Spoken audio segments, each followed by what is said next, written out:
ఎక్కడెక్కడ షణ్ముఖుణ్ణి ఆరాధన చేస్తారో అక్కడ ఐశ్వర్యం పరిడవిల్లుతుంది.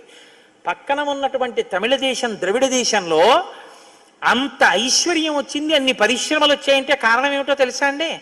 సుబ్రహ్మణ్యారాధన. వాళ్ళు విపరీతమైన సుబ్రహ్మణ్యారాధన చేస్తారు.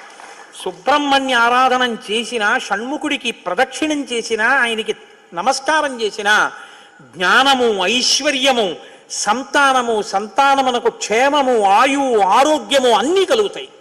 అంత శక్తివంతమైనటువంటి సర్గ ఈ షణ్ముఖోత్పత్తి సర్గ.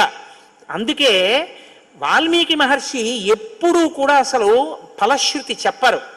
కానీ ఈ షణ్ముఖోత్పత్తి గురించి చెప్పిన తర్వాత, అందుకే షణ్ముఖుడికి ఉన్న గొప్పతనం ఏమిటో తెలుసా అండి?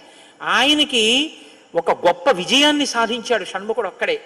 శైవ వైష్ణవాలు రెండూ కూడా వియ్య వందేట్టు చేశాడు.